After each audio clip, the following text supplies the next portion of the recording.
The Indiana Pacers won 58 games this year, most in their NBA history. They were three-time ABA champions in the 70s. Here's Larry Bird's starting lineup. Miller averaging about 22 in the playoffs. Mark Jackson's post-up game is so important to them, they'll open with Scottie Pippen on him to try to neutralize it. Smits and Longley, a key matchup in the middle. Dale Davis with Antonio Davis right behind him. And Mullen. Larry Bird, first-year head coach and NBA Coach of the Year. Three-time MVP, three-time ring winner with Celtic championship teams. Jordan and Harper in the backcourt. Longley, Pippen, and Kukoc up front. Rodman not starting, as Matt Gukas reported on the pregame show, but not for disciplinary reasons, for strategic reasons, Phil Jackson says. So we expect to see Dennis Rodman shortly. Phil Jackson has already won 5 titles. Only Red Auerbach won more as a head coach in NBA history.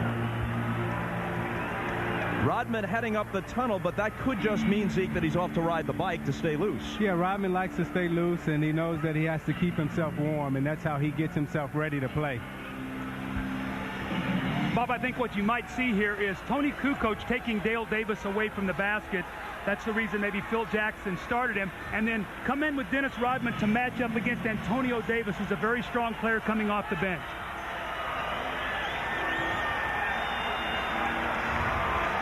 Joe Crawford, Tommy Nunez, Jack Neese, the officials. The tip to Indiana.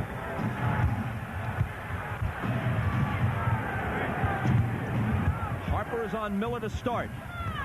They get it inside to Davis, who is fouled by Longley, and Longley has been known to get into quick foul trouble. He's among the league leaders in disqualifications.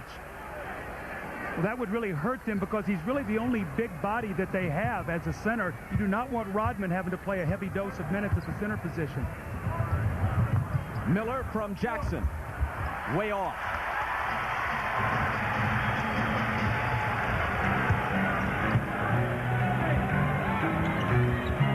Pippen guarded by Mullen. Kukoc driving on Davis. Drops it off to Pippen, who swings it outside to Harper. 5 on the shot clock. Kukoc from the side. And Jackson has the rebound.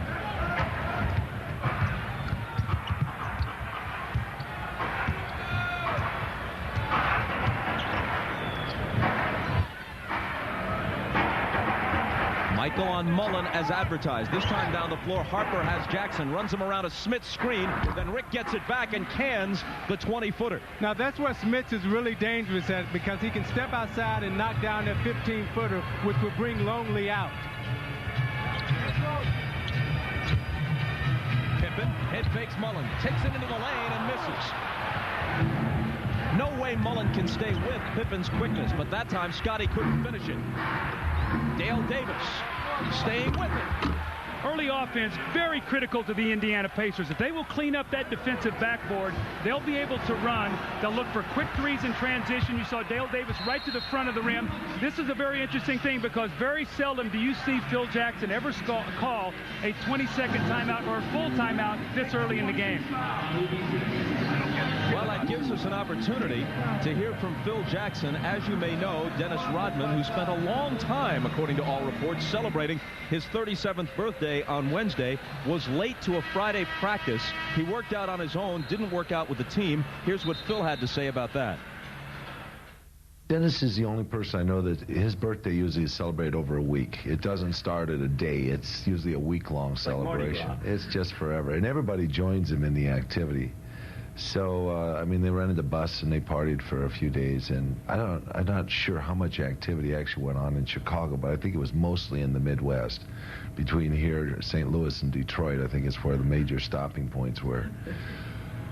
It was fortunate we won on Wednesday, but Dennis is going to suffer a fine, and we'll move on.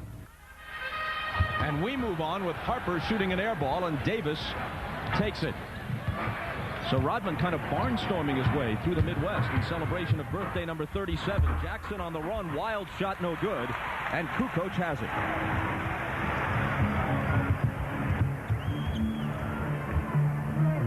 Longley inside.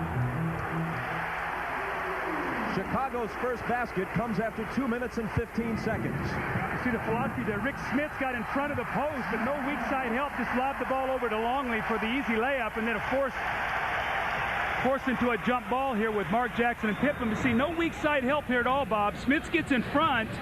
Somebody's got to be on that weak side and giving help. You do not want Longley to get layups if you're Larry Bird and the Indiana Pacers.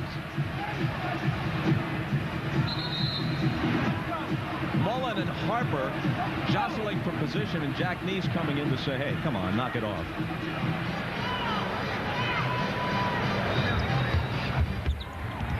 And the tip is chased down by Kukoc.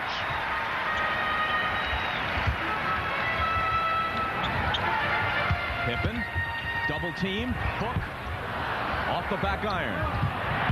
Pippen comes up with the loose ball as Jackson lost it. Scotty in trouble, travels. Now, Pippen has come out to apply extreme pressure on Jackson because Pippen is one of the best defenders in the NBA, first-team all-defensive player, and he can get up on Mark Jackson because Jackson doesn't have the foot speed to go by him. Dale Davis in the front court. Fadeaway in the lane, the kind of shot he doesn't often take. This time it's there for him. That's a luxury for Larry Bird. Any points that Dale Davis gives him, he will take. Normally tough defense, good rebounding. 3 minutes in, Michael doesn't have a shot attempt. Kukoc all alone. Jackson, another rebound. He gets many more than your average guard. Rebounding a major focus for the Pacers. They cannot allow the Bulls to get second shots because the Bulls shoot so poorly at the United Center.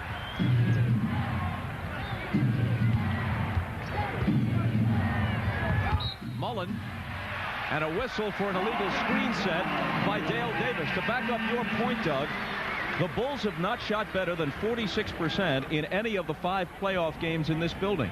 But they've shot 53% in their 3 road victories in the postseason.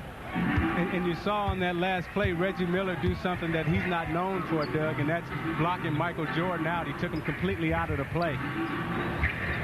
The Bulls are 1 for 6 to start this game.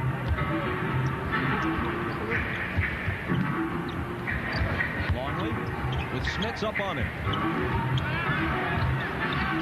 Gets it back and misses the layup.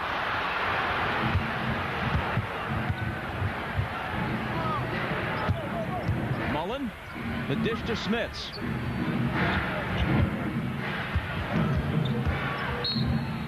And a whistle before he can get the shot away. That's 2 on Longley. That was very smart by Rick Smits. He knew Longley had got a foul, and he wanted to get him in foul trouble, picked up his second, which now brings Winnington in the game.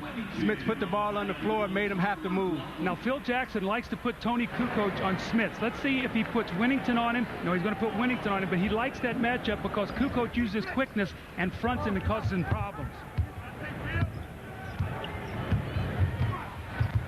Jackson on the move. The floater. The follow by Davis. Actually, it was an alley-oop pass. Absolutely. That was that little floating alley-oop pass. Mark Jackson does it so well.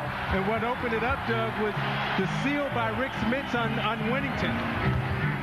Pippen spinning and coming to the foul line. Well, the Bulls are off to a very slow start. 4.5 minutes in with only 2 points. Well, this is what penetration will do for you. Mark Jackson at the seal by Smits. He goes to the bay. Here comes Kukoc. Nobody seals off the board. And there's Dale Davis with his 6th point. This guy early in the game has been very active. And then you see on the other end, the Pacers strategy has been, the Bulls strategy, get Scottie Pippen in the post against Chris Mullen. We like that matchup. And when you see Pippen in the post guarded by Mullen, he will turn and use his jump hook to keep the ball away from Mullen down low because his hands are so active. 1 of 2 for Pippen. And Jordan still has not attempted a field goal. Smits' pass knocked away by Winnington. Kukoc to Michael, who misses it. And Mullen is there.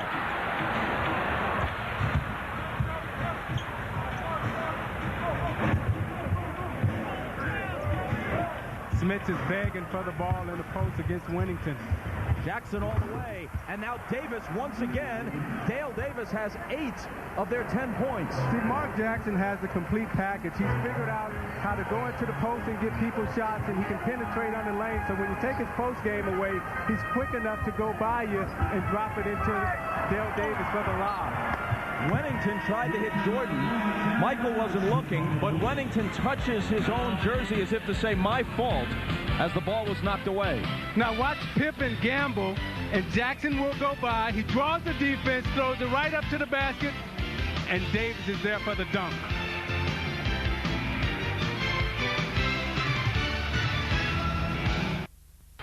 The Bulls elected not to start Dennis Rodman. It would be Rodman, I presume, putting a body on Davis, and Davis is going wild here. Well, you can see it's done with penetration and offensive rebounds. Here's the miss, and then the second shot and the score. Longley had a foul. He had to get out of the way. Here's an alley-oop and the dunk. One more time and the dunk. And what's happened is Tony Kukoc is the better offensive player. The Bulls have lost toughness. They're a softer team with Dennis Rodman on the bench. And Doug Bird told us that they wanted to get Davis involved. He likes when Davis is aggressive and shoots it because he's shooting over 70% from the field. Harper got a wide open look from the baseline. The Bulls are now 2 of 9 from the floor, but only trailed by 5. Indiana hasn't really jumped on them the way they might have, considering the cold start for Chicago.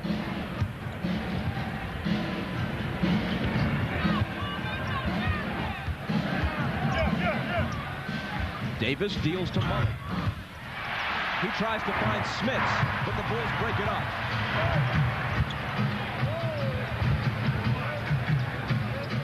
Pittman for 3. Way off. Jordan recovers for his first basket.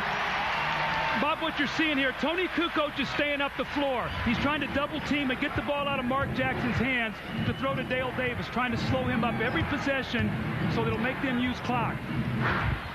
Davis again, double team, swatted away. Chicago ball as it went off Davis's leg. Now Davis made the cardinal sin. He brought the ball below his waist, and when you bring it down below your waist as a big man, that's vulture territory for the guards. Harper. The Pacers have turned it over 5 times, not fully capitalizing on an opportunity to grab a big early lead. Michael stumbling will come to the foul line.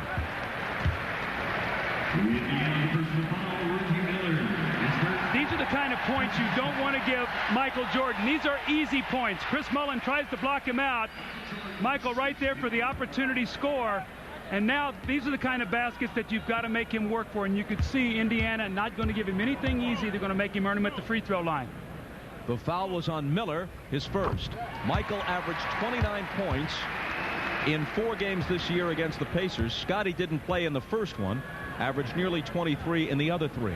In the playoffs, Jordan is at 32 points a game, but he's had several games where he had to take a tremendous number of shots to get his points.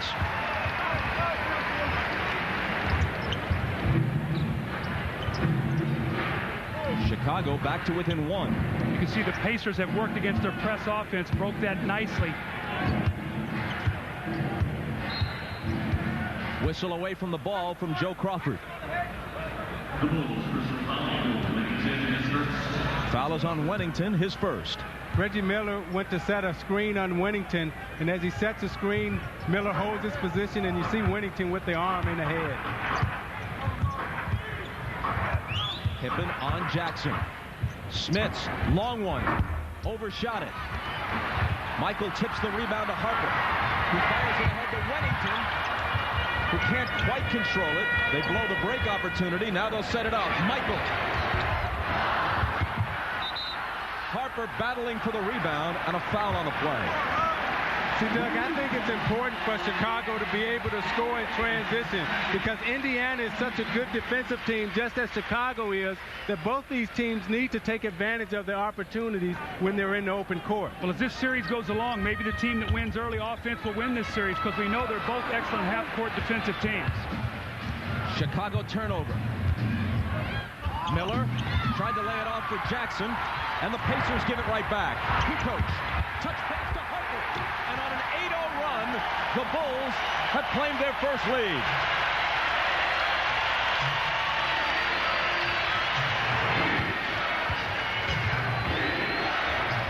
Smits again. Short.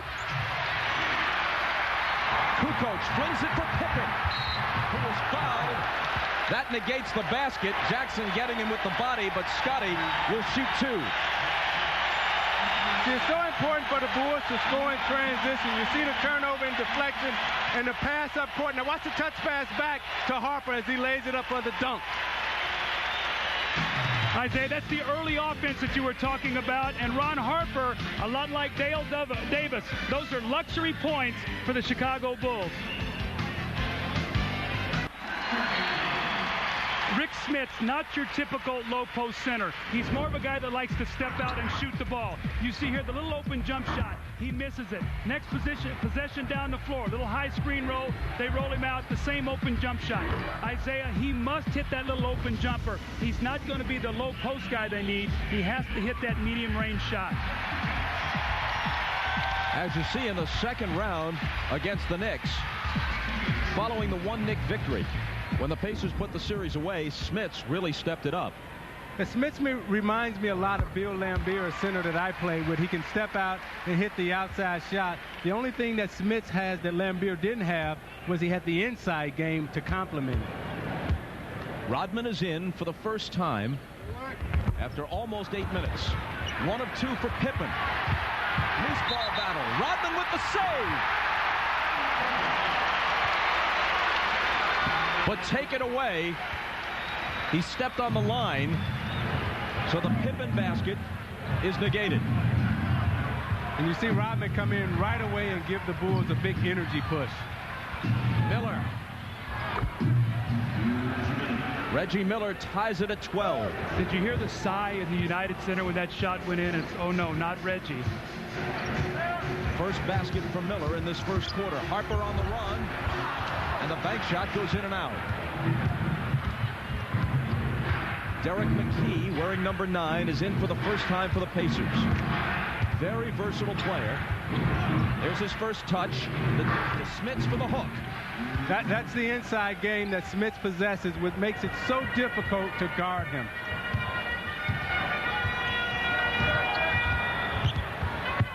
McKee is on Rodman right now. He'll also play Jordan and Pippen during the course of the series. Very important player who earlier in the playoffs against the Knicks had to sit out a game with a quadriceps injury. A double foul call. Let's take a look at it. Didn't take long for Dennis Rodman to get involved. He and Derek McKee with the double foul. Both the little elbowing, the arms up a little high. And Joey Crawford says, we're going to stop this immediately. It's game 1 of the series. We're not going to let this get away from us early.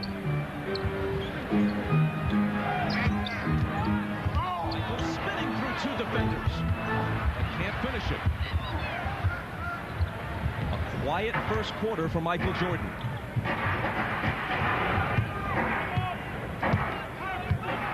Michael is 1 of 4 from the floor so far. Isaiah, your point now, Harper guarding Jackson, maybe to give Pippen a little rest. McKee can't hit, and Rodman has his first rebound. Michael poked away by Miller. McKee comes over on the double team, and Michael is fouled.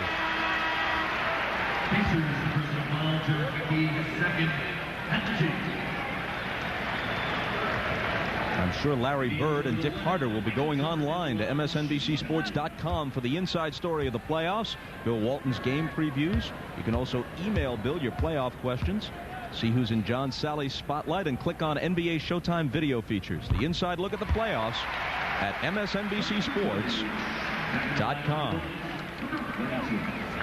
That's what it looks like today. One of the things that's happened in this first quarter, Isaiah, the Pacers have turned the ball over 7 times, which is really uncharacteristic of their team. They only turn it over 14 times a game on the season, so we might need to keep our eye on that. Rebounding really critical, but they must take care of the ball. Tied at 14, Jackson. McKee with Kukoc on him. Takes him into the paint. A little contact and a foul. It came before the shot.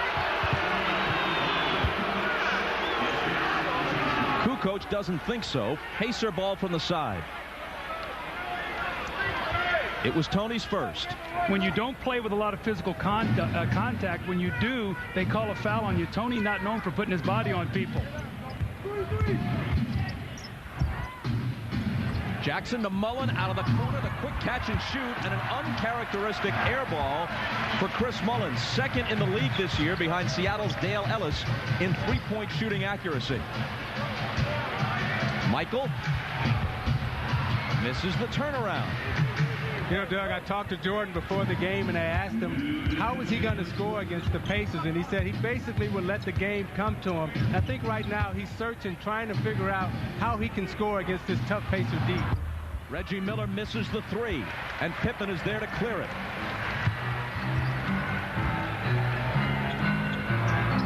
Antonio Davis is on the floor now for the Pacers. Here's Kukoc in a crowd. McKee collects the carob. McKee with an elbow foul against Rodman.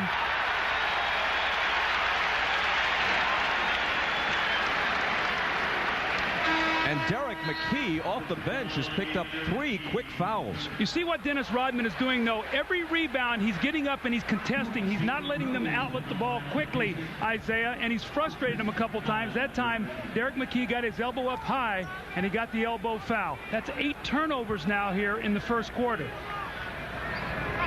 3 fouls in 3 minutes sends Derek McKee back to the bench.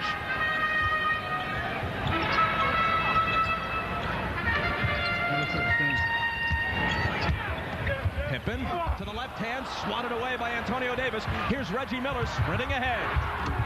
That's a great and quick recognition by Mark Jackson. Knows where his players are at all times on the court. As soon as he touched that basketball, his eyes were up and gone. How about the help by Antonio Davis? Looked like Scotty had a layup. He came away and erased it.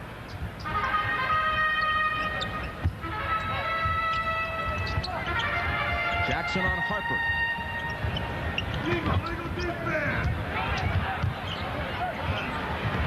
Jordan from Kukoc goes to the glass. It spins out. His own follow. That's not there either. And Antonio Davis just wrests the rebound away. Spinning is Jackson. Jalen Rose fires a 3 and hits it. Huge basket. That's Isaiah's key off the bench. He's had 2 big games in the playoffs, struggled in the other 7.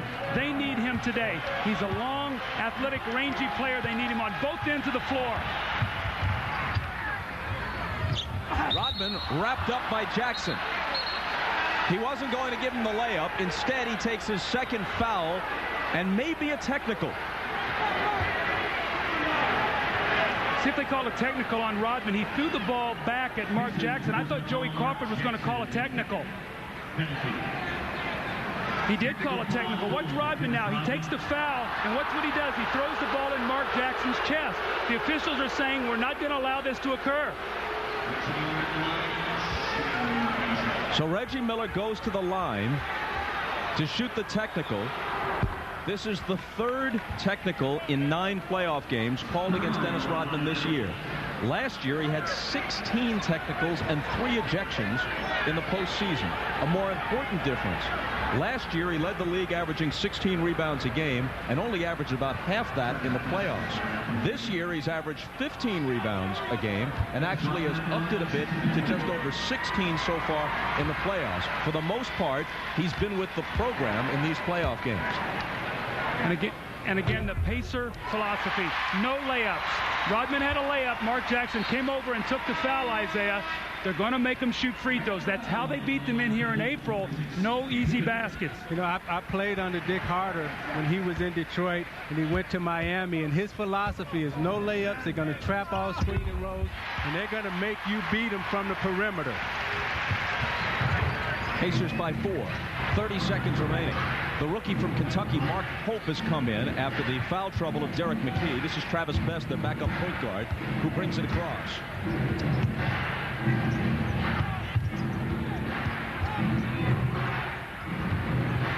Nice pass to the cutting Miller for the reverse. Now, Jordan likes to go over the top of the screen. He went over the top of the screen that time. Reggie Miller read it and back cut him, and that's why he got the layup. Michael on the run. Has to get rid of it. Morrell takes the quarter's final shot. It's an air ball. And there's the horn.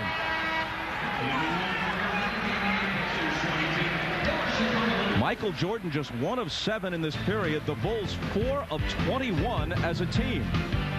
Perhaps considering themselves fortunate that they trail by only 6 after period number 1 in game number 1 of the Eastern Conference Finals. Now, Reggie Miller told us yesterday that he was going to keep Michael Jordan moving. He said the key to playing Michael Jordan is that you got to keep him moving. Jordan likes to go over the top of the screen, and they moved the screen up, and Jordan got a little confused right there, and they moved it up again, and now the back cut, there's the layup. Constant motion by Reggie Miller. But the key that what made it happen, watch Jordan's indecision because Davis is up high, and he has to go over the top, and there's the back cut layup. No pressure on the basketball by the Bulls, and again Reggie moving. The interesting thing, and you see the head-to-head this season, Reggie got 7 points on only 5 shots. That's critical that he keeps his shots to a minimum. That means he's getting to the free throw line, getting some easy scores. Reggie had a great first quarter. Michael struggled. Reggie on the bench as the second period begins. Important minutes being played by the rookie Mark Pope. Here he is on Kukoc, who misses the jumper. Ball out of bounds and some contact on the rebound battle for an Indiana foul. Foul is on Best, his first. I tell you, Indiana will take that. An 8-7 matchup with Scotty Michael versus Reggie and Chris Muller. If they can keep it that close, they have to feel very good about their chances today. Pope and Kukoc wrestling, and the rookie is hit with the foul. These are key minutes that Larry Bird is asking Mark Pope to play. Well, Larry Bird trusts his bench. He geared them. He played them all season long, and he got them ready for playoff basketball. Rodman goes to the hoop, left hand, and a foul. So Dennis Rodman will come to the free throw line again. Memorial Day weekend, the NBA Conference Finals continue on NBC. 3 big games. Saturday, Showtime begins things at 3 Eastern. Then the Bulls and Pacers move to Market Square for Game 3 of their series. On Sunday, Hanna and company again start the coverage at 3. Then it's the Jazz at LA, Game 4 of the Western Conference Finals. And then on Memorial Day, Monday, coverage begins again at 3 Eastern with Showtime, then Game 4 of the Bulls and the Pacers. Kukoc, Rodman on the run, gets the bounce. Now, that's a good basket for Rodman. However, if you're the Chicago Bulls, you got to worry when Dennis Rodman starts scoring for you, because that's not a good sign, because that means your offense is struggling. Yeah, because prior to that, they'd missed 10 straight field goal attempts. Mullen spinning and missing. But Pippen couldn't find the handle, and it's still Pacer ball. You see a little bit also of Phil Jackson's philosophy. He said it's going to be a defensive series, so he's put Randy Brown in the game before Steve Kerr. More worried about his defense than he is his offense. Let's see if Kerr gets a little opportunity coming to the second quarter. They need some of his shooting right now. Jalen Rose, double team, looking for help, and Kukoc manages to steal it and save it. Here come the Bulls. Pippen has to pull it back. Rodman to the cutting Brown, who's fouled by Pope.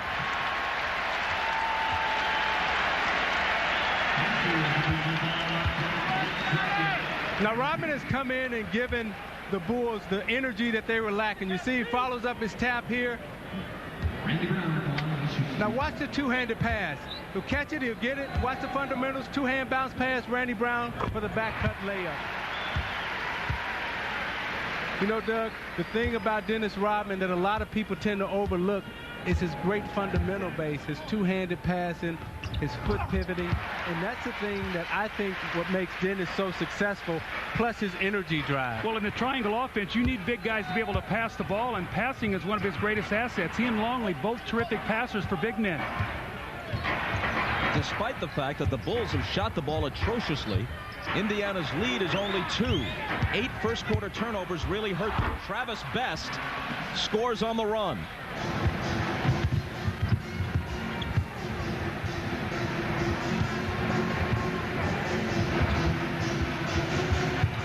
Kukoc from Burrell. Rodman just pulled it away from the smaller Travis Best. Brown driving and lost the dribble.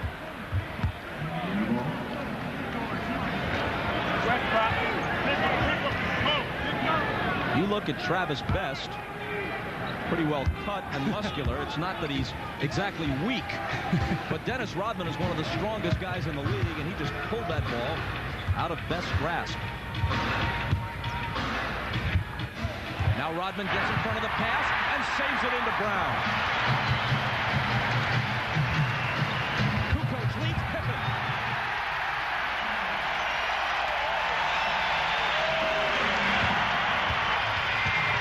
Antonio Davis. Offensive foul, and Davis almost charges official Tommy Nunez, then pulls up short. How about the hustle plays and the emotional lift that Dennis Rodman has given this team? More importantly, this crowd. 11 Pacer turnovers, 9:31 to go in the second quarter.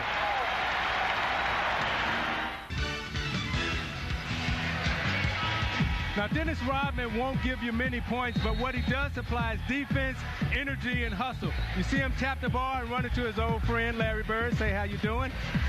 Which leads to the Pippen pass to Kukoc, the lob, back cut, layup. Now, you see Rodman coming back on defense. Now, watch as he angles Davis off, gets his chest right in front of him, draws the offensive foul, hustles, gets the crowd involved. That's why you love Dennis Rodman. Early trend in this game, Bob. 10 out of 14 at the free throw line for the Chicago Bulls. 1 for 1 for Indiana. Only the technical by Dennis Rodman is the only free throw that they've shot. The Bulls are 6 of 26 from the floor. They've stayed in the game from the line. On the offensive boards, they have more offensive rebounds than baskets, and because of 11 Pacer turnovers. Kukoc. And Antonio Davis is there to take it. They've got to get Mullen involved in the game. They've got to get points from him. That's what he gives them. He's 0 for 2 in this game thus far. Smits connects.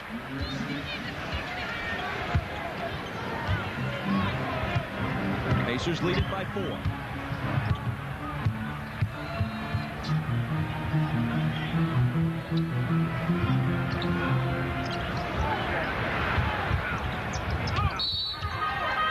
Tommy Nunez blows his whistle.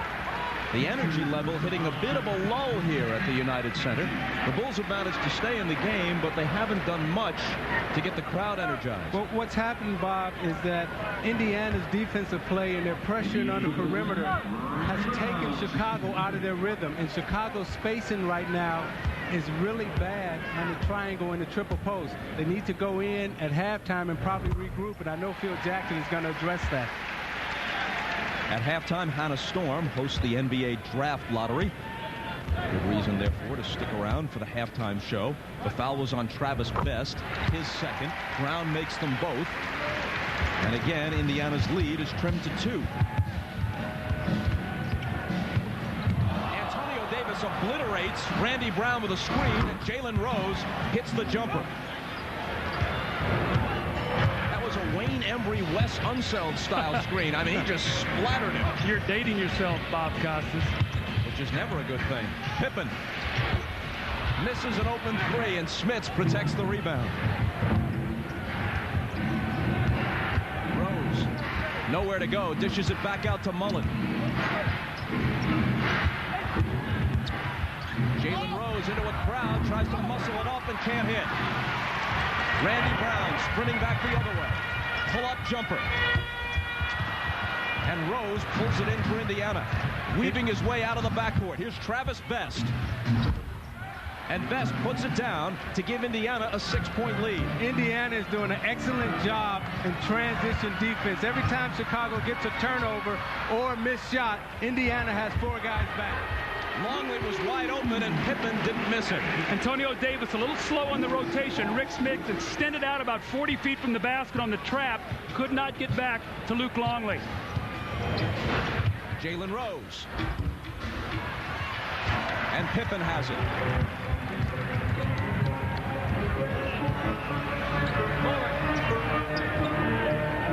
Mullen on Kukoc. Kukoc with a big height advantage, trying to post Mullen up. The fadeaway is good. Now you notice when Mullen is in the game, whoever he's guarding, whether it be Kukoc or Pippen or Jordan, they will try to go at that matchup and get Mullen in the post.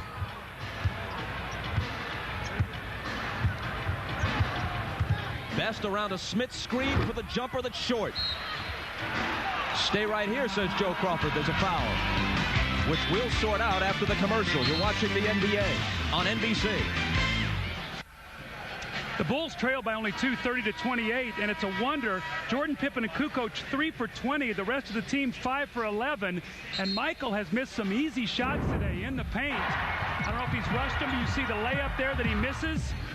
Back up when the post-up is normally Patton's shot. He misses. And here is a follow-up shot on his own miss, and he misses that also, Isaiah. So a lot of easy shots. I don't know if he's rushing a little bit early in the game, but he's only shooting 1 for 7 here midway through this second period. Doug, and I know what Michael's thinking right now is that in this first half, we've dodged the bullet. And if we can keep it close, we're going to come out and attack them in the third and fourth quarter. Foul before the break was on Rodman, his second. Steve Kerr is in, guarding Travis Best. Jordan sat out the first 5 minutes plus of the second quarter. Now he returns. Best into the lane, a whistle before the shot. And when the Bulls put Steve Kerr into the game, you see Travis Best immediately tried to beat him with penetration. Kerr is out there to make open shots, but he also must give them tough perimeter defense against Travis Best so he can't break them down and get into the lane. It's Kerr's first.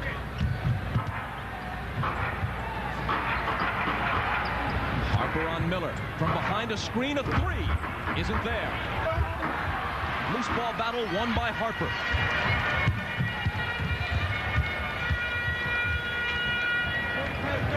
Jalen Rose has the defensive assignment on Michael. Chasing him through some screens. Harper gives it up to Kerr and gets it back. 5 seconds to shoot. Longley, good pass to Harper. Great look by Longley. Ties the game at 30.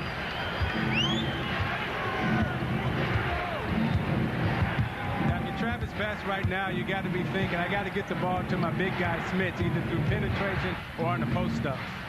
Antonio Davis, the other big guy. When he makes that shot, they're awfully tough because he's not known for that perimeter shot, although this year he's been a much more effective 15-foot shooter.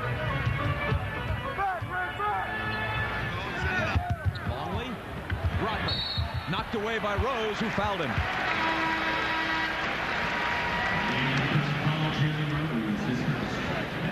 See Luke Longley right here in the post. Watch this beautiful left-hand wrap-around pass to Ron Harper. The weak side defense allowing him to get inside, but a beautiful pass by Luke Longley. You see his strength there as a post player in that triangle offense. Rodman has spent considerable time at the free throw line in this first half, where he's now 3 for 5. Ordinarily, if you're the opponent, you don't mind seeing him at the line. There was one game earlier this year against the Mavericks where Don Nelson told the rookie Bubba Wells to foul him on purpose, and Wells literally fouled out of the game in 4 minutes, just intentionally fouling Dennis, who makes 1 of 2 here.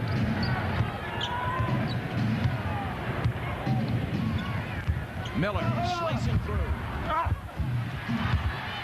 And Rodman has it. Reggie's upset at himself that time, missed a point-blank layup. He's not going to get a lot of those today. Rodman with the turnaround. What's up with that? Rebound Smits. Phil wants him to be aggressive, but I don't think that aggressive. That's a little out of character. Jackson. Bounce pass to Davis. Now you see, Larry Bird made the substitution. Kerr was in the game. He brought Jackson right back in. Jackson immediately took Kerr to the post, posted him up, which freed up Antonio Davis for the dunk.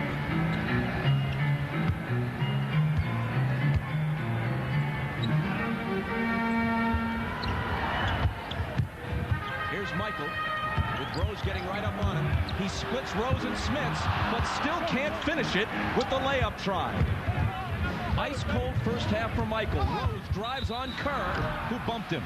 No travel before the contact. Traveling on Jalen Rose. Larry Bird's not happy about that call. He thought that Jalen Rose should have been shooting 2 free throws. Once again, another turnover for the Indiana Pacers in the field. You talked with Bird before the game, Doug. Yeah, I thought it was the most pensive I've seen him this year. And you know what? I got the sense that he was going to be playing instead of coaching. He really wanted to be out there. think he felt like he would have more control in the outcome of this game as a player than he did as a coach. Rodman with yet another field goal attempt, which was no good. It's still Chicago ball. You know, great coaches and great champions, and when there's a lot of pressure, they relax. They get more pensive. They get more subdued. They don't put a lot of pressure on their players, and when he was a player, in the pressure situations, I seen him more relaxed and more comfortable than any other time out on the court. Miller is on Jordan. Runs him around a Rodman screen. To the baseline. A feed for Rodman. Now Longley. Knocked away by Antonio Davis with his second block of the half. Lightning quick defensive reactions by Antonio Davis. Indiana's doing a good job of closing down Jordan's driving lanes and making him pass the ball. Antonio Davis now at the other end. Boy, Indiana's playing with great confidence right now. Even through the turnovers, they're playing with poise. Longley lost it. There's a Chicago turnover. The Bulls get back defensively. Jackson. They give him the jumper. He says thank you and takes it. You know who's smiling? Isaiah Thomas. He's saying, did you see him keep the ball in the middle of the floor? Didn't get off the side. Let the wings run. Let the fourth guy come down and take the open shot. Isaiah, don't be so open with your smile there. Timeout Chicago. You know, Mark Jackson, there have been a few players better than Mark Jackson. Not that many. But his sense of the game and his floor vision is among the very best. Antonio Davis with the block at the defensive end, which leads to this. Now watch Jackson as he pushes it up, and Jalen Rose has the driving lane to Davis again for the layup.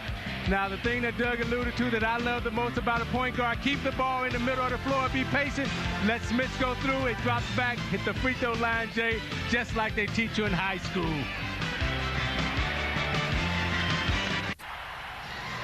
Wow, not just a no-hitter, Zeke, a perfecto.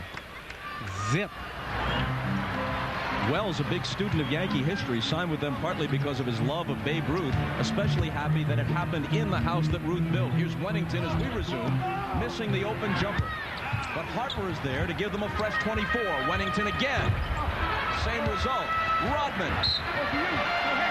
It's still Chicago ball.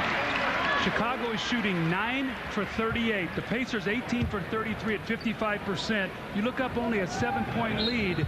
If you're the Bulls, you have to be very excited you're not down by about 15 or 20 right now, Isaiah. And Doug, you alluded to the Pacers' turnovers. They have 12 already. And if the Pacers were to lose this game, they will go back and they'll watch this first quarter and this second quarter and say, hey, this is where we lost it at by not taking care of the basketball. Michael is now 1 for 9 after that one popped in and out.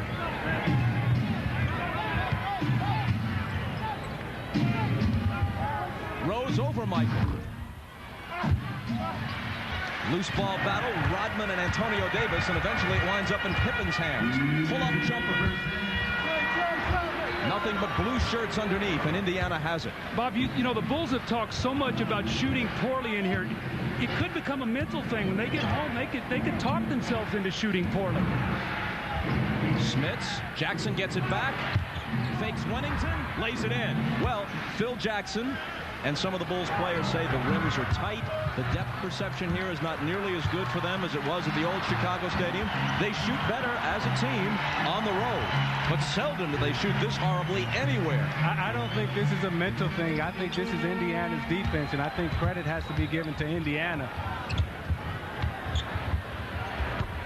Wennington hits, but that makes them 10 for 41 in this first half.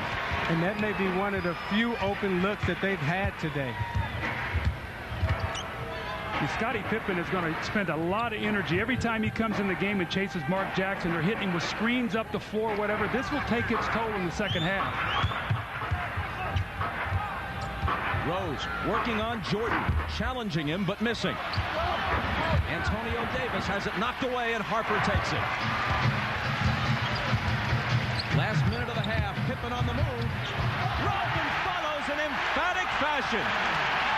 Say what you want about what happens off the court. His game can be captivating.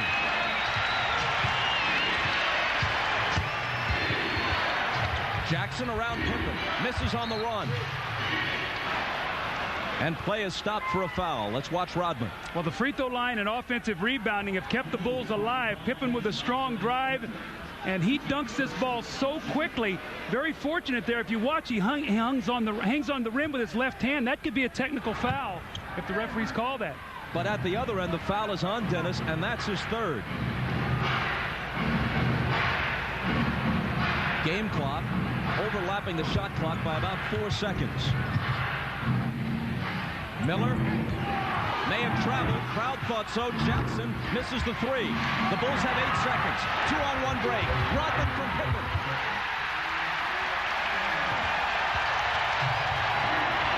Pacers hurrying. Jackson.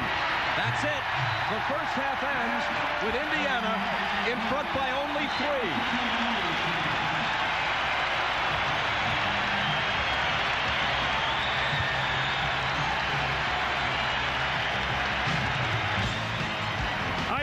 Energy, toughness. Dennis Rodman has brought that in the first half. He's given his team a spark. They fought through horrible shooting and only trailed by 3 going into the break. And Doug, when we were in Detroit, we called him the big man. Coming up next, the Prudential halftime report following these messages. You're watching the NBA on NBC. If you're Indiana, you got to be happy that you're winning, but you should be up about 12 or 15 points. You shoot 49%. You turn the ball over 13 times. The Bulls scored 12 points. The Davis boys, big, 14 points and 10 rebounds. Chicago got to the free throw line 18 times, were 13-1 from the free throw line. Offensive rebounds kept them alive. They're going to have to play much better in the second half, but Indiana went in on a little bit of a downer. They know they should be up by more points than 3. Now, Dennis Rodman didn't start the game, but surprise, surprise, he's their leading scorer, which is not necessarily a good sign. You look at Jordan, who only has 6 points, and you look at his shot chart here, everything has been inside the paint, and you ask, why is he missing those shots? Well, it's because of Indiana's help defense. When you look at Indiana, you see the scoring is spread out. You see Davis leading them. He got off early in the game, got 8 points. Reggie Miller is coming along. Smith is coming along. This is the type of game that the Pacers really want to play. And we check in with Ahmad Rashad. All right, thanks, Bob. Larry Bird told his team they had a great half. He told them they were really aggressive, very happy with that. Wanted them to get on the boards a little bit more. But in talking about that aggression, Mark Jackson told me that sometimes when you have turnovers like that, that comes from being aggressive. They don't want to lessen their aggressiveness just to take care of the ball a little bit more. Phil Jackson told his team too many easy shots missed, playing good defense. And another thing is Scottie Pippen to ease off the pressure on Mark Jackson, picking up playing more of a half-court defense. Bob? Thanks, Ahmad. When we talk about the big 3, the Chicago Bulls are scorers. Look what they shot in the first half. 3 for 24. Jordan, Pippen, and Kukoc. The rest of the team kept them alive, shooting 9 for 20 for 25 points. Don't expect for the big 3 scorers to shoot like that in the second half. Now, some other teams would be feeling right now, oh, we're having a bad game. But when you're a champion and you've been around the block a couple of times, you know that you're going to come out and play better in the third and fourth quarter. Before the game began, Ahmad reported that Michael Jordan has been bothered the past couple of days by a sinus condition, a bit congested. Whether or not he's not feeling well had anything to do with his poor shooting in the first half, hard to tell. He's played great when feeling ill in the past. Harper. Well, they start the second half with a made basket, and they're within 1.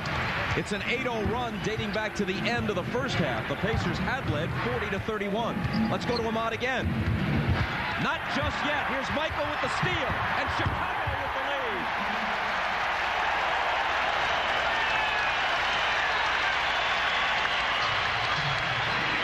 Now let's go to Ahmad. All right, thanks, Bob. During that halftime, I went up and asked Michael how he was feeling with his sinus condition. He said he felt fine, just a lot of his easy shots weren't falling. And one other thing I just found out, there's a press conference scheduled for tomorrow in Chicago that Michael Jordan will be named this year's most valuable player, which means he will have won it 5 times, tying him with Bill Russell. Bob? He gets the rebound and pitches it ahead to Pippen, who waits for Harper, who is fouled. Well, how quickly do things change right out of the blocks in this third quarter? Now, Pippen ran out after the shot. Jordan got the rebound, and before he got the rebound, he knew Pippen was gone. Now, you watch Michael overplaying the passing lane. Eyes are big, sees it, tongue is out. I'm chasing it as he goes down court and makes the easy dunk. Now Jordan has come out to ignite this crowd, and to follow that up, he gets the rebound. Pippen ran out, gives him the hand signal, but Jackson is back. Pippen patiently waits, let the play develop. No look pass to Ron Harper. Layup, Bulls up. 12 unanswered Chicago points, 6 at the end of the second quarter, 6 at the outset of the third. Now this is where the Pacers' poise will be tested. They have not faced any kind of flurry or defense playoff-wise that they have seen from the Chicago Bulls. This is where they must really calm themselves down and get good shots. The Bulls are making their run. They have to meet the challenge right now. Harper couldn't complete the three-point play.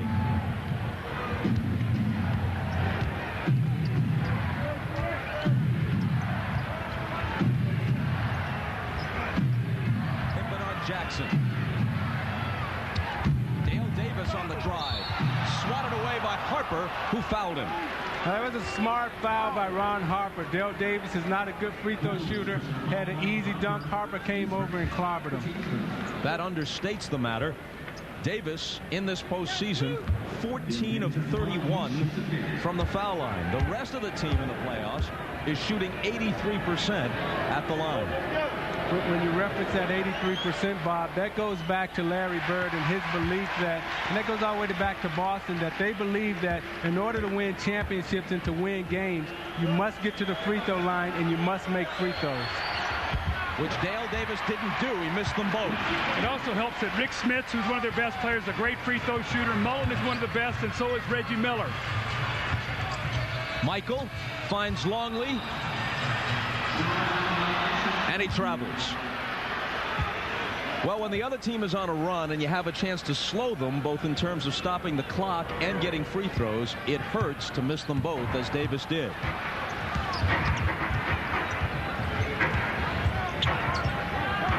Jackson around Pippen, finds Smits. Short, and Pippen has it. Michael with Mullen on him, shoots it over, and it rattles in and out. Longley is there. Offensive rebounding once again. Luke Longley right on the doorstep and the easy score. Ron Harper has 10 points in the game. Dennis Rodman has 9. And the big three is yet to get on track for the Chicago Bulls. And here's a steal. Pippen for Jordan. Mullen at his mercy.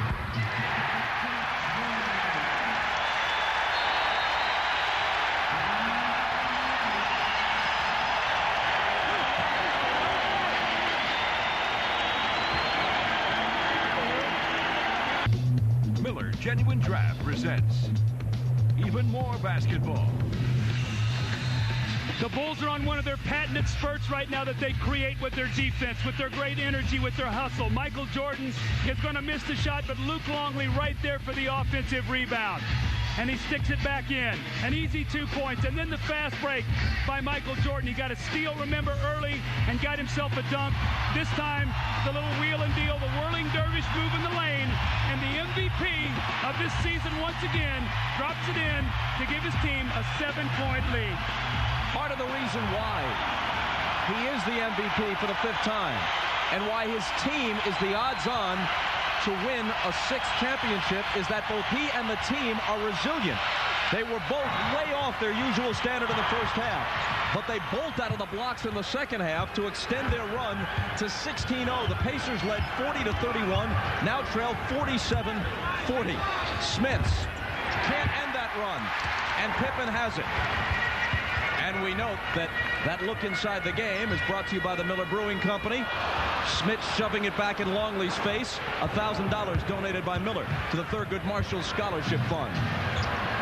The three is there for Reggie Miller, and finally, the Bulls' run is halted. And Doug, when we talked to Phil Jackson yesterday, the thing that he told us was that he was concerned about his team sustaining that energy drive because they're an older team now, so they have to pick their spots.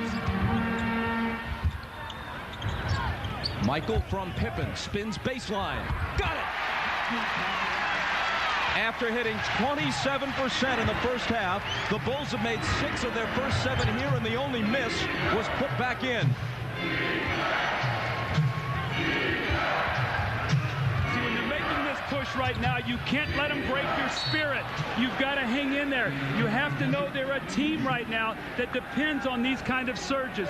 Here's Michael Jordan once again with a kick out. He's going to repost. And now all of a sudden he's got his rhythm. Sometimes it starts with a simple thing like a steal and a dunk. Mullen against Jordan. Pitches from Miller, catch and shoot. Got it. Just barely beat the shot clock with a huge three as Miller single-handedly tries to counter Chicago. You've got to stay attached to Reggie Miller. Harper cannot help. The help has to come from other people. Longley doesn't get the roll. Down by 3, back come the Pacers.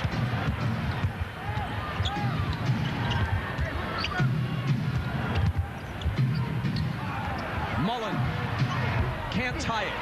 It would have been a 3. Harper fills the lane. Could have been a three-point play, an Indiana foul. The cross-matching has hurt Indiana defensive right now with Harper, but you see Harper gets sucked in on the penetration and can't get to Reggie. The hand is up, but that's not enough time to be able to get there defensively. You've got to stay attached to him because Reggie Miller's hit 2 big threes to keep his team in this game. But Ron Harper right now is hurting them because the Bulls are matched up different defensively with them, and Indiana is not picking up their men in the open floor. I think with the 3 they have out on the floor in terms of Pippen, Jordan, and Kukoc, they got to do a better job of communicating, Doug, and hollering out who's got who in terms of that cross matchup. Longley. And he'll pay a trip to the foul line. Ahmad Rashad tells us from courtside that Scottie Pippen just told Ron Harper, you've got to stay with Reggie Miller. Get up on him. See, little things in a series and little things in a game, those are the things that beat you, and communication is such a big part of winning, and Chicago communicates better than any other team in the league. The foul on Smits was his 3rd. A pensive Phil Jackson, but his team has a 5-point lead. Make it 6. See the trap once again. Kukoc sort of faking the double team. They're making Mark Jackson work to get the ball up the floor. Use some of that shot clock. They're right now at 14 on the shot clock. Stolen by Harper as he cuts in front of Miller.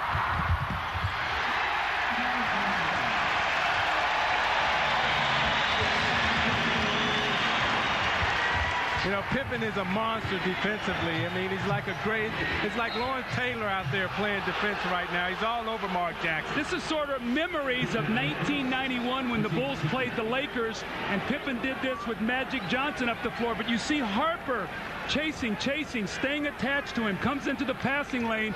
Once again, the layup. But Scottie Pippen is making life miserable right now for Mark Jackson just to get his team into their offense. Pippen picked up that last foul. It was his first, but how quickly did Harper heed Pippen's advice and get up on Miller defensively for the steal and the hoop? Smits had it knocked away, but Mullen recovers. Hold on, Smits travels as he was surrounded by 3 white shirts. See, Chicago is all over the place defensively now. They're very active, and it started when Dennis Rodman came into the game earlier in the first quarter. Now Pippen is up pressuring, and that has energized everyone else.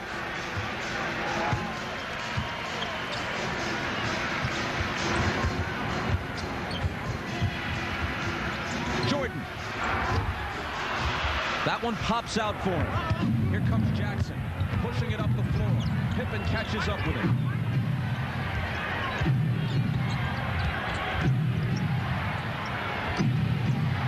Mullen finding Jackson. Michaels on Reggie. 5 seconds to shoot. Stolen by Pippen. 3-on-0. Let Michael do it.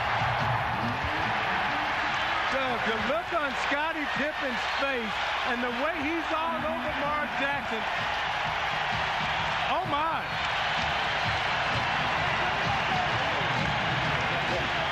Chicago's defense suffocating the Pacers.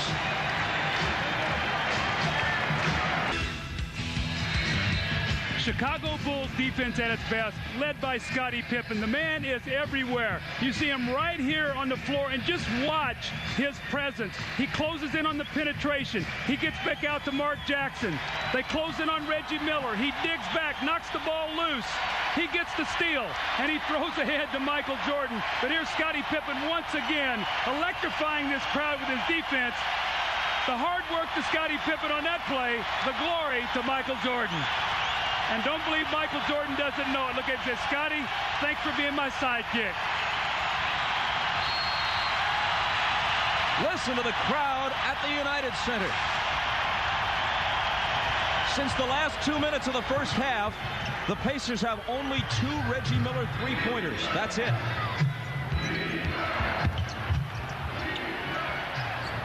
Mark Jackson. Dale Davis has it knocked away, and it's Longley who comes away with it. Pippen saves it, but Jackson bats it to Davis. Then gets it back and lays it in. So Mark Jackson makes it 56-48. See, one of the differences in these two teams offensively, the Bulls do so much with the pass. They move the basketball. Indiana depends on Mark Jackson dribbling them into their offense. They've been totally distorted today by the Bulls defense. On the Jordan miss, Miller has it for Indiana. Pacers just trying to weather the storm and stay reasonably close. Chris Mullin has not scored yet today, a major factor. He's their third primary scorer. Jackson on the run with the hook, halfway down, but wouldn't stay there.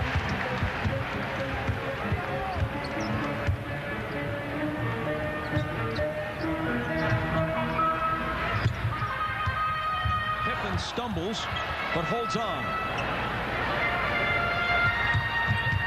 Kukoc on the run.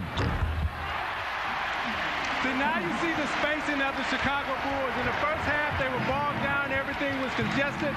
Now they're spread out, and now you have driving lanes and penetration lanes. Scottie Pippen's playing the best 1-for-8 shooting game I think I've ever seen a player play. Assists, rebounds, tremendous defense. And Jordan reaches in and fouls Mullin. Now you watch Tony Kukoc as he drives right, but the penetration, the passing lanes, everything is open, so therefore he can get in and take the off-balance shot. And he's hollering for the foul, but that wasn't a foul. That was just good defense. There's Pippen again with the steal. But they give it right back. Jackson chasing it down. Scottie is winded right now. I think he's going to have to get a little bit of a rest.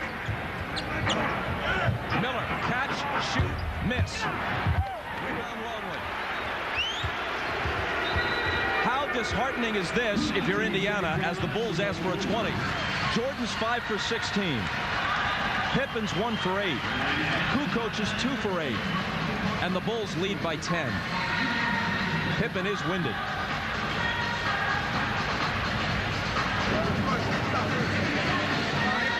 I think he got poked in the eye on one of the exchanges.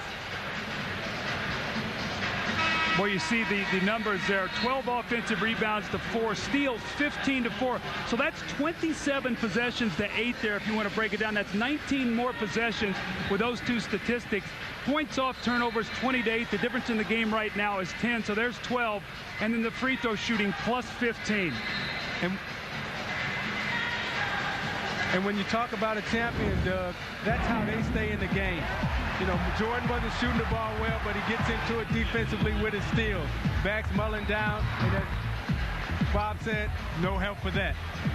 And again, on the fadeaway. The Chicago Bulls just understand how to manufacture points. Even though they're not shooting the ball well, they've gotten to the free throw line, and they've offensive rebounded. When you feel their flurry coming defensively, that's when you have to batten down the hatches and hold on and stay in the game. Michael, Longley. Michael drew the defense to him, and Longley, an exceptionally good outside shooter for a 7'2" guy, was left alone.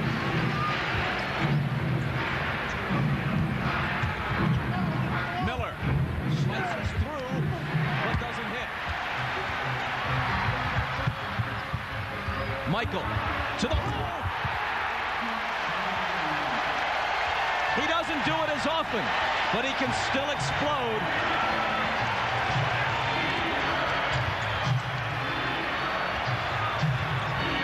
Mullen, his first field goal, and he really had to work for it.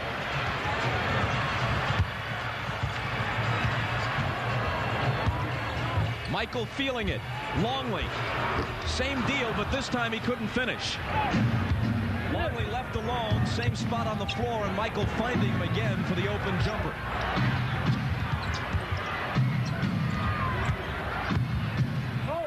Mullen into a crowd, lost it. I think Michael Jordan got away with one on that time. He reached in. I thought he knocked that ball loose. They called it off Chris Mullen, but when you're the aggressor, you have a tendency to get those calls. See, I see Indiana right now has lost confidence in their ability to shoot the ball from the perimeter. They're turning down open shots, and they're trying to take everything to the basket. Consequently, they're forcing more turnovers. And their strength all season long was their great shooting.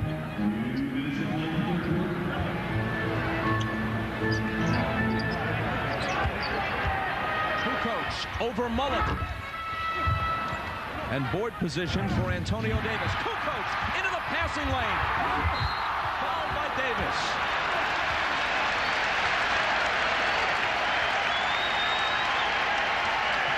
Let's rewind a few possessions to Michael's baseline drive. Now, I remember this all so well. The skip, the hop, and the boom. See, I find the interesting thing, in this quarter, Michael Jordan has gotten a dunk and 3 layups. So he's gotten easy scores, and everything has been created by the frenetic Bulls defense led by Scottie Pippen. And Michael Jordan knows when a team is on the ropes, he goes for the killer knockout. He's going to get a rest here at 1:44 in the third period. His team now up 12. Jordan for a rest. Pippen forced to the bench after being poked in the eye. Ahmad Rashad tells us they're checking on that, and we'll await the report. Johnny Bach, the longtime Chicago assistant who was with you in Detroit earlier this year, Doug, used to refer to this when the Bulls really clamp down defensively and turn a game around with that pressure. He used to call it unleashing the Dobermans. Well, they used to be able to do it for 40 minutes. Now they might do it for 15 or 20. And that's why I say, Bob, when you feel it coming, and we could feel it coming here on the sideline, that's when you really have to maintain your poise as the opponent. Rodman with 11. Pippen obviously is returned. Here he is on Jackson. Dale Davis to Antonio Davis, who was fouled by Rodman and decides to hang on the rim for a while.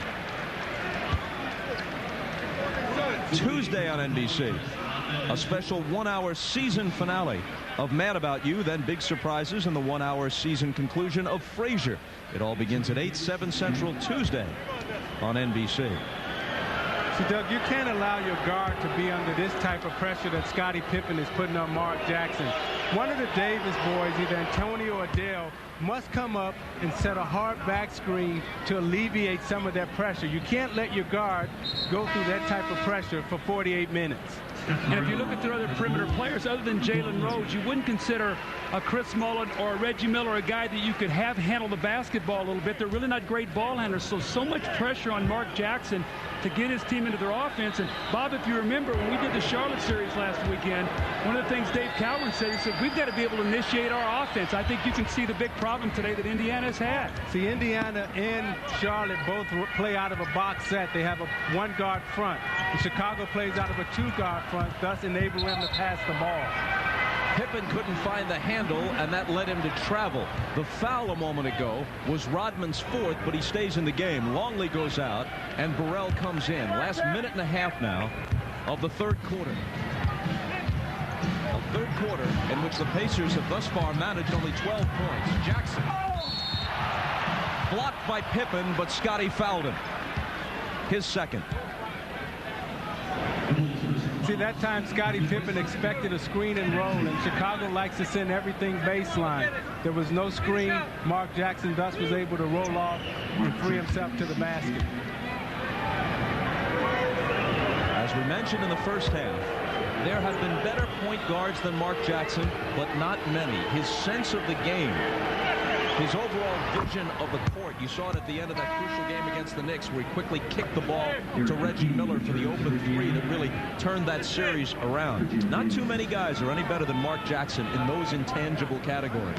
Well, the point guard position is just like the quarterback position in football. That's where you have to be extremely smart and understand your personnel. And as Mark Jackson has come along in this league, he's finally grasped and he's grown up and he understands the position probably just as well as any other guard playing, with the exception of John Stockton.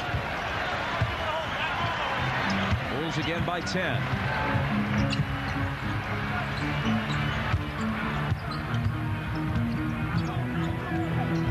The pass deflected. Indiana comes away with it. Miller gets off the shot, hoping for the three-point play, but instead he'll come to the line for two. The foul is on Kukoc, his second. Now Indiana right now has a chance to cut it to 8, Doug. And despite the flurry, they're still in the game. And if you're Indiana, you got to be feeling really good coming into the fourth quarter saying, okay, we accepted the blow. Now it's our turn to deliver one.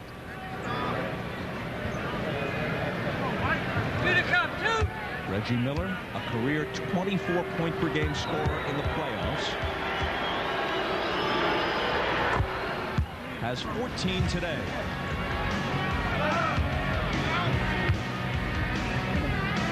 You can see he's one of those guys that every playoff season scores more points for his team and his minutes go up. You can see the same thing has happened this season. And I still go back to saying that when you play the Chicago Bulls, so much is talking about your defense, how do you stop them? The Bulls have only 64 points, which is great defense. Problem is you've got only 55. You've got to find a way to score. Charlotte scored 97 in the regular season, only 80 in the playoffs against the Bulls. A rare free throw miss for Reggie. He only cuts the lead to 9. Steve Kerr back in. Harper overshot it. And a rebounding foul against the Bulls. It's on Kukoc. That's his third.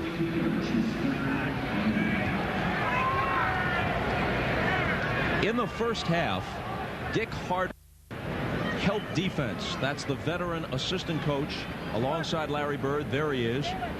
Used to coach at Penn, briefly the head coach of the Charlotte Hornets, an assistant under NBA coaching greats like Pat Riley, Jack Ramsey, Chuck Daly. Dick Harter designed this terrific helping defense. They have a number of defenders, Miller, Smits, Jackson, Mullen, who are not good one-on-one defenders, but their team defense is terrific. It worked in the first half. Not so much here. But see, Bob, it's really not their half-court defense that's hurt them. It's the Bulls' defense that's created offense. You can't defend against that. You can't get back against that kind of speed and quickness that they throw out there. They've cut it to 7 after trailing by 14.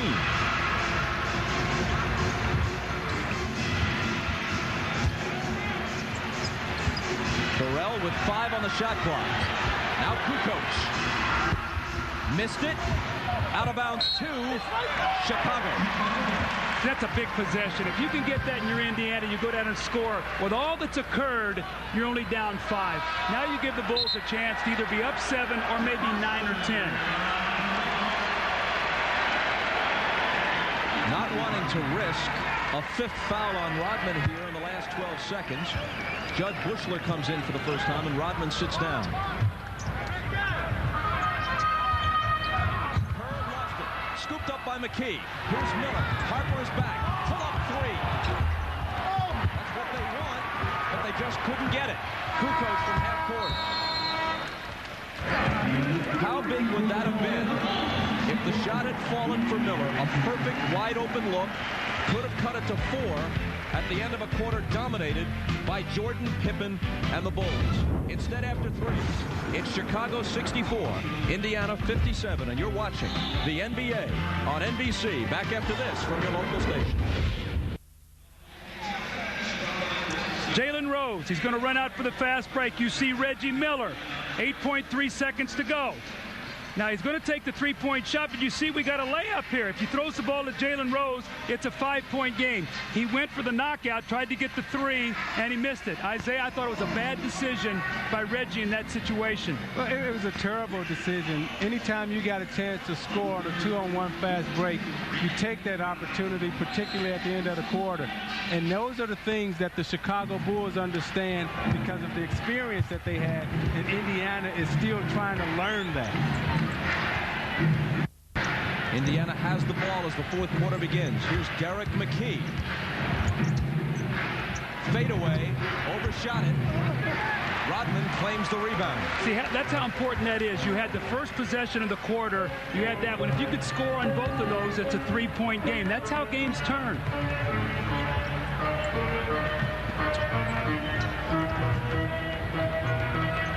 Jordan with Jalen Rose on him. Shakes, fires, misses.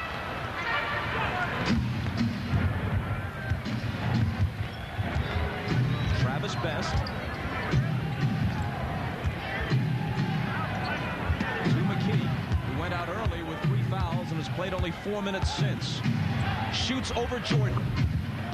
And makes this a 64-59 game. Got to watch this lineup for the Bulls now. Michael Jordan on the floor with 4 bench players. Randy Brown, Rodman, Winnington, and Burrell. No primary scores but Michael.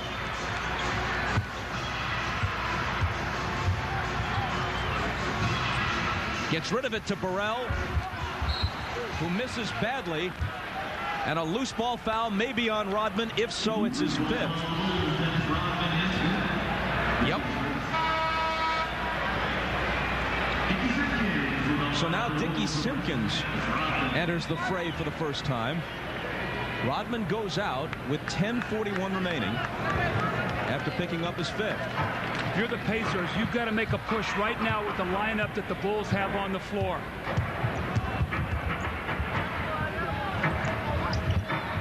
Jalen Rose cuts it to 3.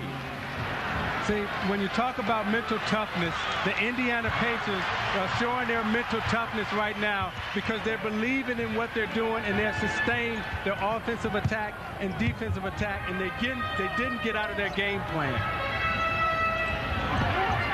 Scott Burrell puts an end to an 11-0 Indiana run, which had sliced a 14-point lead down to 3.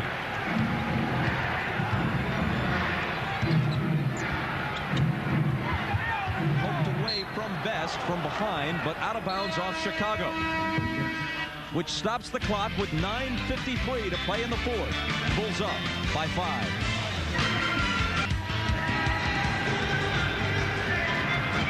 Back in Chicago, where the Bulls lead the Pacers 66-61. I'm Ahmad Rashad.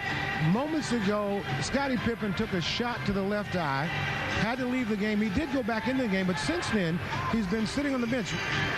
Right there you can see where he sort of took that shot to the eye. Since then, he's been back on the bench, and he's been icing it. And I talked to him just in that last time out. He said he's got a lot of blurred vision. But as you can see now, he's back into the game, so obviously he's available to play, Bob. Thanks, Ahmad. How many teams' second leading scorer could help a club as much while scoring only 4 points as Pippen can? Travis Best. Well, it's 66-63. See, Phil Jackson realized the team he had on the floor, other than Michael Jordan, was a combined 2 for 7 with 4 points. Blurred vision or not, Scottie Pippen's got to come back. Wennington out to Burrell. And now Jordan with Rose up on him. Jalen knocks it away, and Michael lets it roll out. Only 4 on the shot clock, though. And Chicago has to put it in from near half court.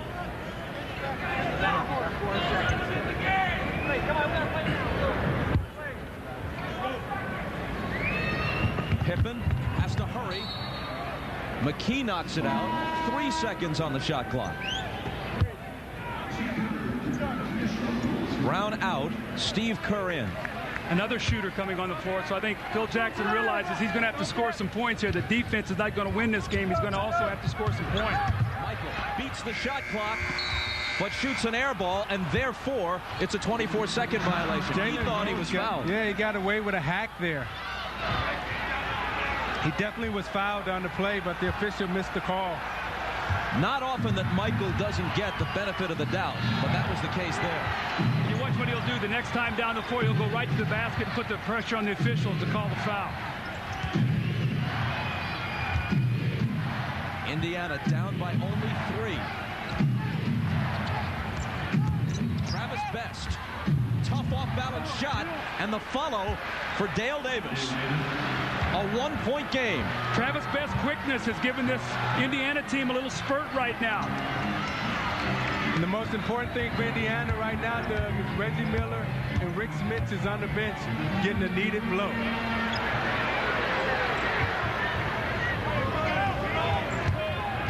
Here's Michael backing in the lane, coming over McKee with the help, getting a piece of the ball, but also a piece of Michael, bringing an immediate smile to Doug Collins, because that time he wasn't hit nearly as hard as he had been hit by Rose earlier, but he does get the whistle. Next weekend, the conference finals continue. On Saturday, showtime at 3, then the Bulls and the Pacers from Market Square.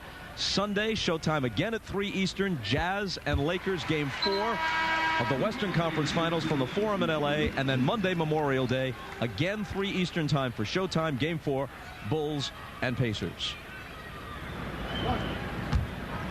TNT picks up the playoffs tomorrow night, Game 2 from the Delta Center. The Jazz and the Lakers. Utah really putting a hurt on L.A. yesterday. Michael hits them both.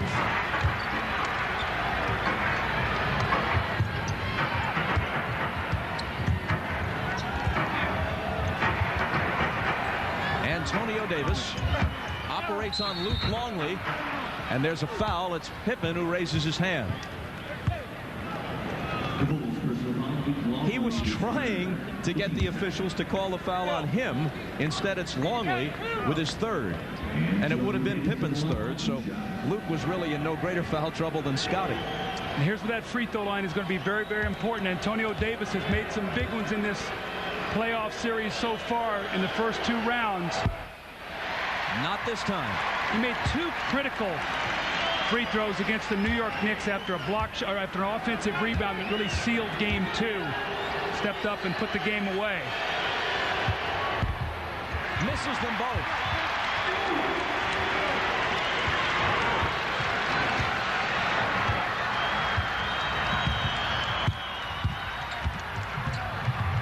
Jordan into the lane. The Bulls by 5, and Michael with 20. That time Jordan was able to split the double team. They didn't close it up, and Jordan was able to drive and score the easy layup.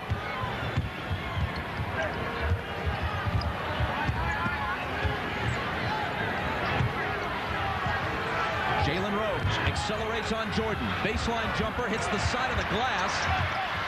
They've got 1 second to shoot, and they won't beat the shot clock.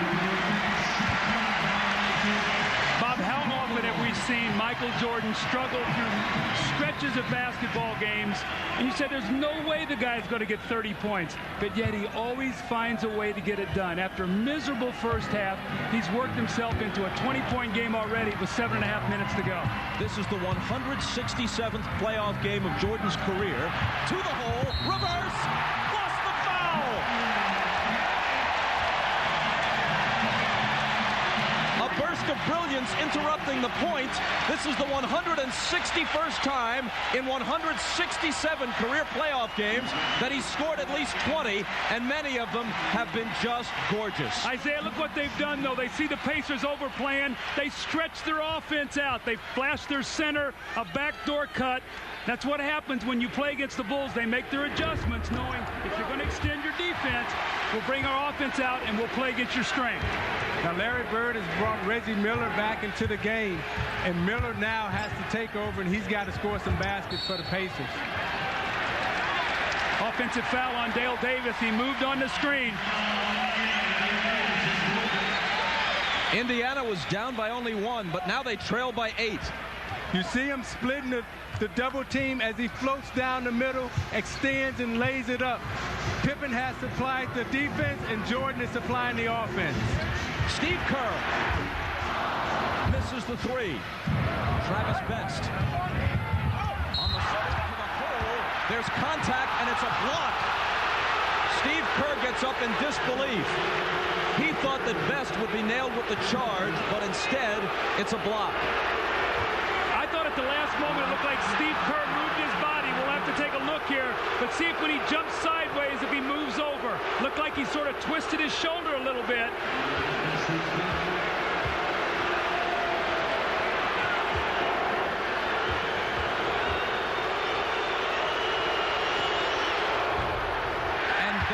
Misses. Indiana hasn't capitalized at the line. Isaiah, this is a tough call because Steve Kerr at the last moment sort of turns his shoulder a little bit. That's one of those that can go either way.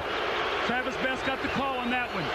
I think anytime you drive into the basket and that defender turns that shoulder, it has to be called against the defender.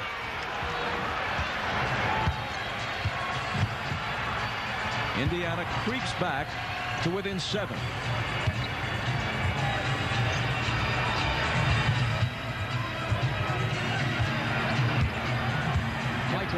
Turnaround fadeaway. Rebound Burrell, but stolen by McKee.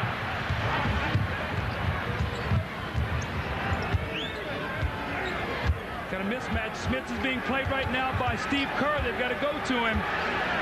Instead, it's Best missing a 3. That's just lack of recognition on your point guard part that time. You got to swing the ball around, and you got to get the ball to Smith with the mismatch. You're down 7. With all due respect to Travis Best, Mark Jackson probably doesn't miss seeing that. Here's Longley. And Smits is there for the rebound. Burrell, though, reaches in to tie him up.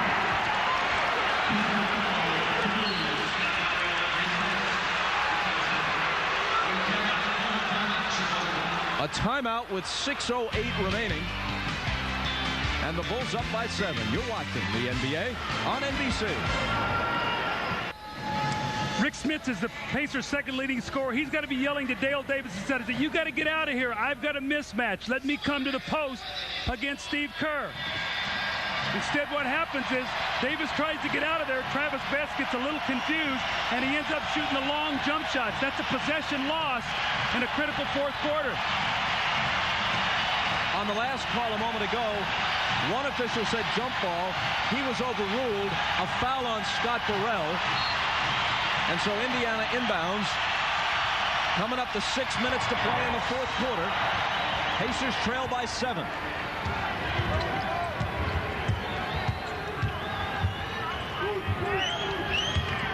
Miller lets fly and misses. Flat-footed rebound to Michael. Pippen inside Rodman, and he was fouled by Best. Tonight on NBC begins with an all-new special, Unmasked, exposing the secrets of deception. It's about time somebody did that. Followed by the network premiere of The Bridges of Madison County, starring Clint Eastwood and Meryl Streep. It all begins at 7/6 Central tonight on NBC. You know, other than the 2 threes that Reggie got that third quarter off the little broken play where Ron Harper left him in the transition, he really has been very quiet. And he cannot go stretches of the game where he's not a primary focus. I know that they're a very balanced team, but Reggie now has got to get himself involved for longer stretches of time. Doug, they're trying to run Reggie screen and roll on the left side of the court, and Chicago pushes everything down to the baseline, and Jordan is able to stay on his shooting hand. If they're going to run screen and roll with Reggie Miller, they have to do it on the opposite side of the court. Rodman missed both free throws, but Indiana couldn't control the rebound, and rather than risk, well, they got the 5-second call. I thought Dennis had gotten the timeout. He was about to ask for it, but they called them for failing to get the ball in bounds. The Bulls are leaving the door open. It's still only a 7-point game. We got 5.5 minutes to go. If the Pacers can just find a way to get the ball in the basket. It's McKee driving on Jordan, and a foul on the play. With 5:27 remaining, and the Bulls in front 73-66. Jordan hit with his first personal. He's had 2 technicals called on him during this year's playoffs. Had some moments of anger. We talk about that free throw line now. Antonio Davis has missed 2. Dale Davis has missed 2. Now Derek McKee steps up and he misses 1. And Isaiah, you talked about that free throw line. In the playoffs, the Pacers are shooting 78%. But just 9 of 16 today and make it 9 of 17. Barely 50%. And those 2 were the first 2 free throws that McKee has missed in the playoffs. Michael with room. See, that's a 4-point swing. Instead of bringing it down to a 5-point game, it's pushed back out to 9. Miller on the run, and he was fouled. Jordan has 25 now after a very slow start. Now you watch Michael come off the screen and get his feet set, goes up. Davis is a little too late, and he drills it, nails it right in the hole. Isaiah, when you're a scorer as you were, and you go 1 for 9, and you're sitting in the locker room, one of the things you say to yourself, I got to find some easy baskets. Michael did that in the 3rd quarter. So now he steps out, and that jumper comes a lot easier because you've got some baskets going to the basket, and it's opened up the entire part of his game. And you always believe that your next shot, no matter how many you've missed before, is going in.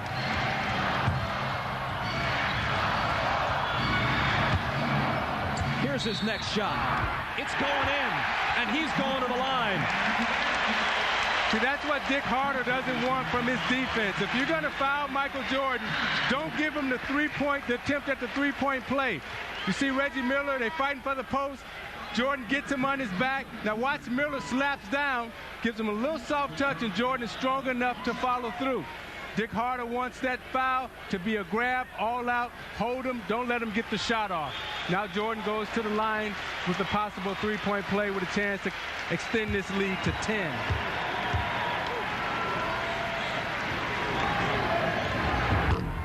Can't do it.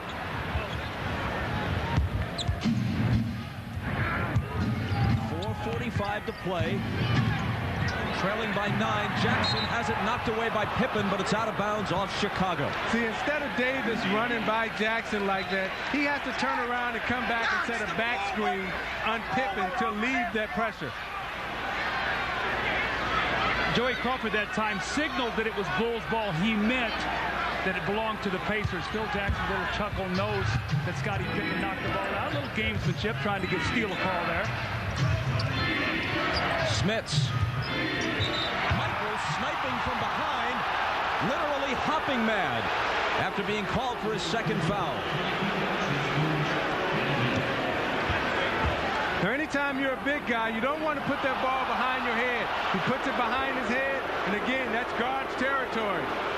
Jordan gets a clean slap at it. Anytime that ball comes behind a big man's head, that's guard's ball. Now, you said if you bring it below your waist, it's vulture territory. If you put it above your head, it's guard territory. Now, where are you going to put it? You're supposed to keep that ball, as Bill Walton used to do, right up under your chin if you're a big man. You do not put that ball behind your head, or you do not take it below your waist. Guards, little guys, we run around, we're looking for that. That was Rick Smits' first point of the second half and just his 7th point of the game.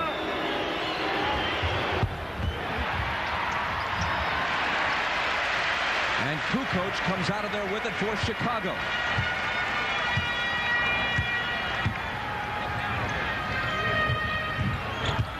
Trying to extend an 8-point lead. Kerr looking for Michael, but he's covered. Kukoc on the drive. Offensive foul as he threw an elbow trying to give himself a little space.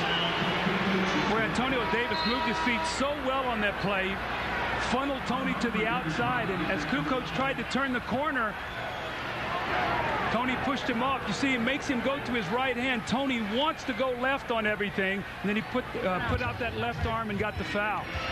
5 on Kukoc, who goes out, replaced by Rodman, who has 5 fouls.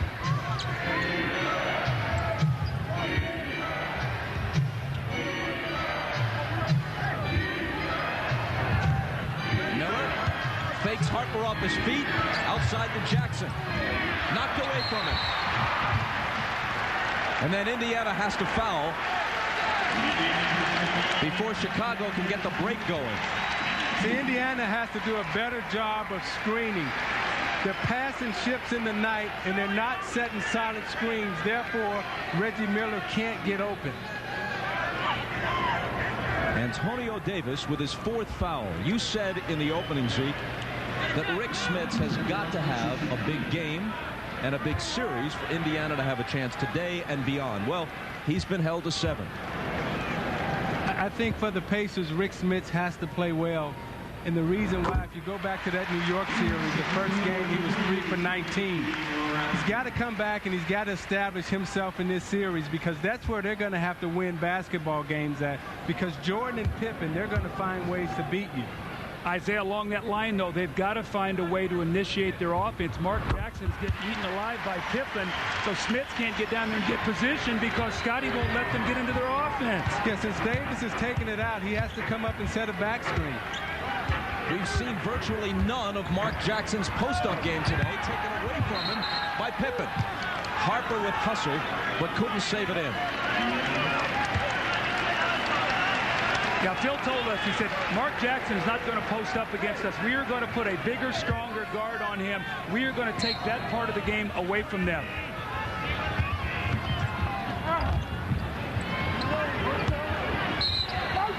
A whistle before the shot. If it's Rodman, he's gone. And he is. See, that's why I love playing in big games, and Joey Crawford was the official, because he's not afraid to make a call on a superstar player this late in the game and send him to the bench. Rodman escorted to the bench by Harper. Didn't start, wound up playing 23 minutes, a combination of not starting and foul trouble. 11 points, 10 rebounds. And he really jump-started his team in the first half when the big three were struggling. He came in, he gave them toughness, he ran the floor, his defense was excellent, gave them the great hustle plays.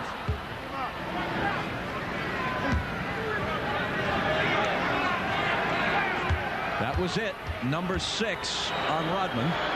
Well, they call the foul on the extension of the forearm. Anytime you're down in that low post, you can have your forearm bent, but you can't extend it. And they call the foul on the extension. But I thought Phil Jackson made a serious gamble by not starting Dennis Rodman, and he got away with one. I hope he don't try that in game 2. Longley is fouled over the back.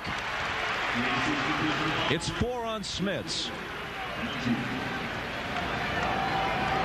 So Luke goes to the line with a chance to increase the lead to double figures again.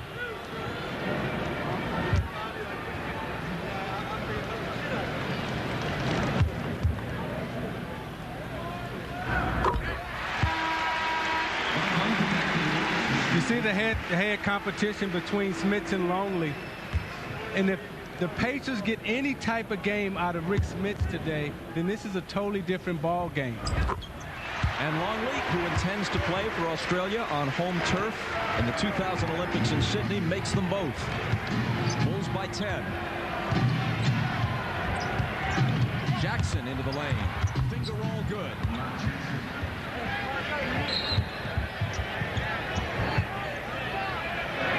Delay of game warning against the Pacers. Mark Jackson touched the ball after he laid it in.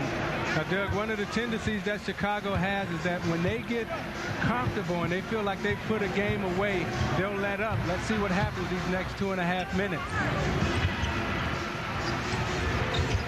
Kukoc finds Jordan. Michael with the basket, but Kukoc made the play with a fine assist.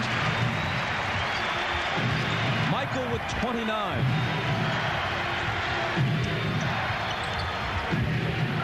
Miller with the catch and shoot. And the three goes in and out. The Pacers may be finished for today. Michael. He'll be at the foul line with a chance to increase a 10-point lead. Great backdoor cut by Michael Jordan. He starts up, he reverses, and Tony Kukoc gives him a great pass, and again, another easy layup for Michael Jordan. This is what tears Dick Carter's heart out. Easy layups. Michael sets him up with great footwork, the little shove, the easy layup. The Bulls up by 10 with 2:28 to go in the fourth quarter. Doug, this is why Michael Jordan doesn't want to play another game without Scottie Pippen. They fit like hand in glove. Jordan dominates offensively, and Pippen dominates the game defensively. You see, he only has 4 points, but Pippen has put his stamp on his game, so Jordan is allowed to roam free offensively. Well, when you talk about Scottie Pippen, these are the unselfish things that he brings. And this is another reason why the Bulls are the champions. We knew Michael Jordan was going to work himself into his points. But the Bulls recognized that Mark Jackson was the key to their offensive production, whether it be taking away the post-up or initiating the offense. And Scottie Pippen has totally disrupted that. He will walk in the locker room, and yes, he has 4 points, but he'll be the happiest man in there that his team won. And 30 for Michael after that free throw. Hey, Ron, nice game. 31, and the game just about put away. Up by 12. 2:25 left.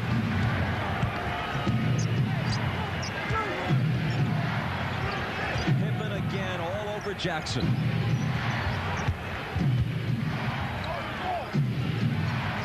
Smits, the hook. Rebound for Antonio Davis, who takes a spill. Pippen thought he traveled, but there's a foul called on Kukoc, and that should finish him. He's fouled out, as has Rodman. Now, folks, if you missed the final Seinfeld, you have a second chance. Wednesday on NBC, an encore presentation of one of the biggest series finales in history, the final Seinfeld, at 8/7 Central, Wednesday on NBC. The Pacers will have a second chance here on Tuesday. They split 4 games during the regular season with the Bulls, remember that, and one of their 2 defeats was a very close loss at Market Square, the game in doubt to the last 30 seconds. They believe they can play with the Bulls, and they won't leave this game unconvinced of that. But there was that burst in the third quarter that turned the game around. Bob, it's important right now for the Pacers to keep competing with Chicago, because over the next 10 days they're going to play this series out. And the person that you're playing against, you have to be able to look that gentleman in the eye and come out every single night and compete against him. He can never see any waver in your confidence. And in fact, the Pacers didn't wilt, because even after relinquishing a 9-point lead and trailing by 14, they got back to within 1 before the Bulls put some space between them again.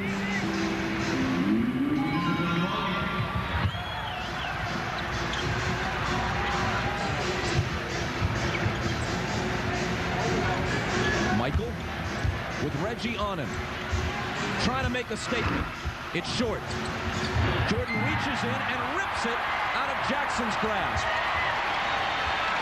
Harper has an open shot, but he says, no, let's sit on the clock for a while. How about the reflexes and the quickness of Jordan? Before Jackson could even take a dribble, he caught the ball in midair before it even hit the floor. Here he is, missing off the baseline. Antonio Davis has it. As soon as Miller got on him, Michael, with the game already put away, wanted to hit the basket right in Reggie's face for obvious reasons. Smits, probably too little, too late. You know, in our opening, we talked about Michael and Reggie have played against each other 42 times. Michael has won 29. This will be number 30, and their scoring has been Michael a little over 30, Reggie a little over 19. Today, you're going to see about those same numbers. Scottie blocked. But he battles to recover it, and Kerr has it. 1 second to shoot. And apparently he didn't get it off in time. 24-second violation. Pacer ball, trailing by 8. 49 seconds left.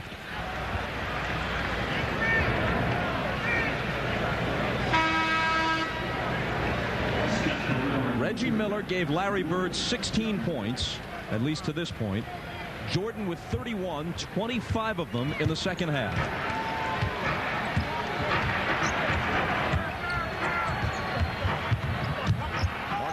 To the hole, and that little floater with the high arc works for him again.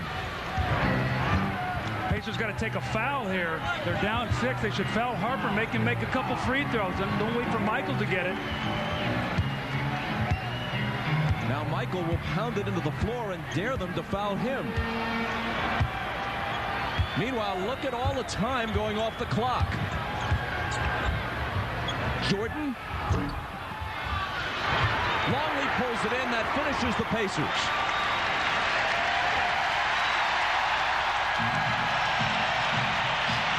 Game 1 to Chicago.